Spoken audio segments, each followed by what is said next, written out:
Hola, ¿cómo están? Manuel Ventura nuevamente les saluda, bienvenidos a este espacio Conversando con Manu. Y hoy día voy a contarles un poquito cómo empezó mis aventuras con los idiomas antiguos de la Biblia. Varios amigos me han preguntado ¿y cómo es que me introduje en este mundo de los idiomas antiguos, el griego y el hebreo, y un poquito del arameo? Todo empezó un día que asistí a una exposición en una congregación y entonces los expositores estaban usando la NBI y cuando hablaron sobre la Gran Comisión comentaron de que la traducción que ellos tenían decía y enséñenles a cumplir mis mandamientos.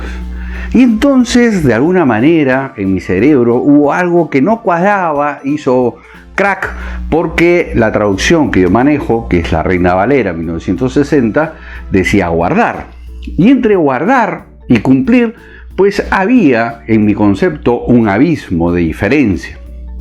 Hasta ese entonces no conocía nada del idioma original. Entonces me puse a investigar. Y lo primero que hice, fui a una concordancia, que ustedes la pueden ver aquí al costado, una concordancia griego-español. Entonces busqué en el índice donde se encontraba la palabra guardar.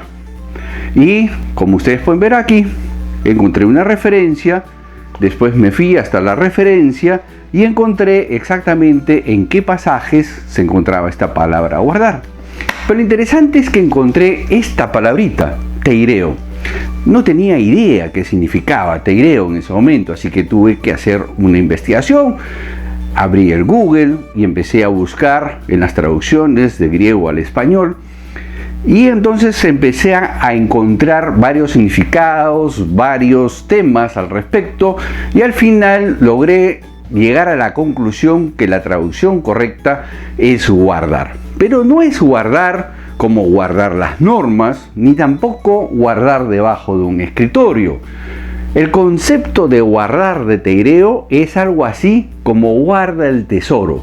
En buen romance lo que quiere decir el concepto teireo es enséñenles a atesorar mis mandamientos, que es distinto, muy distinto a guardar las normas o a cumplir las normas, sino simplemente es amar los mandamientos de Dios. Es totalmente distinto al concepto de cumplir. Y esa fue mi primera gran aventura en el idioma griego. La siguiente aventura fue con la palabra misericordia. Estaba haciendo un estudio en Mateo 12:7, ¿no? Y encontré la palabra misericordia. Pero quería conocer qué tan profundo era el tema. Nuevamente recurrí a mi concordancia y entonces encontré la palabra eleo. Y esta palabrita sí fue todo un descubrimiento, porque resulta que la palabra eleo no significa misericordia, significa compasión. Y fue traducida misericordia porque habían traducido así la cita bíblica a la cual estaba haciendo referencia nuestro Señor sobre el profeta, de que misericordia quiero y no sacrificios. Para no hacer largo el estudio, lo que les quiero comentar es que esta palabra eleo también era utilizada por los filósofos de la época, los filósofos que habían antecedido a Jesús y que habían tenido una gran influencia en el pueblo de Israel por el helenismo que se llevó a cabo a lo largo de los siglos de la invasión griega. ¿Cuál era el concepto? Que los filósofos, cuando usaban esta palabra eileo, lo que estaban transmitiendo es que uno tiene que identificarse con el dolor ajeno.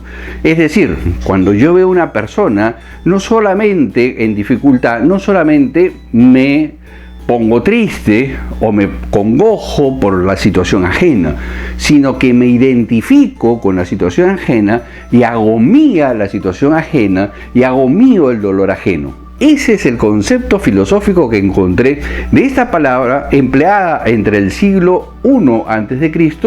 y hasta prácticamente finales del segundo siglo de nuestra era. Entonces, ese concepto era bastante importante porque entonces el panorama de misericordia que se registra en Mateo 12 va mucho más allá a simplemente tener un sentimiento de tristeza por el dolor ajeno, sino que lo que el autor nos está tratando de transmitir es que nosotros tenemos que identificarnos con el dolor ajeno, hacerlo parte nuestra y acompañar a la persona en su tiempo de dolor para que de esa manera se cumpla el concepto de hileo. Curiosamente, es el mismo concepto que está en el Antiguo Testamento. Es decir, en el Antiguo Testamento, cuando encontramos la palabra misericordia, más bien es más cercano a la palabra compasión, porque la compasión conlleva necesariamente una acción en favor de la persona necesitada.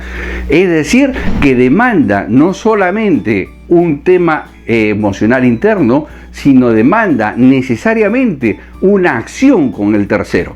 Es decir, que yo debo identificarme con el problema ajeno, debo hacerlo mío también y debo acompañar a esta persona en su proceso de recuperación. Ese es el concepto tanto en el Antiguo como en el Nuevo Testamento. Es decir, que nosotros estamos mandados a sentir compasión, a compadecernos, porque el concepto compadecer en el concepto bíblico es tomar una acción ante el evento que nosotros vemos. Es decir, tomamos o nos identificamos con dolor ajeno, lo hacemos parte de nuestra vida en forma temporal para identificarnos con la persona y acompañamos a esa persona en su proceso de recuperación. Entonces, fue así como nació mi inquietud por los idiomas antiguos. De ahí ya seguí algunos cursos sobre el griego, algunos cursos, varios libros que adquirí, y de la misma forma nació la inquietud por aprender el hebreo. Del hebreo hablaremos en otro video porque necesita ciertas pautas un poco más extensas que el griego. Bueno, quería contarles un poquito cómo nació mi inquietud por los idiomas antiguos y cómo he ido descubriendo, gracias a Dios, la profundidad del mensaje bíblico en los lenguajes originales. Sobre el hebreo, como les digo, conversaremos en otro video porque necesita algunas explicaciones que estoy seguro que ustedes van a entenderlas en una. Dios los bendiga mucho, Dios los guarde, nos vemos en la próxima. Bye bye.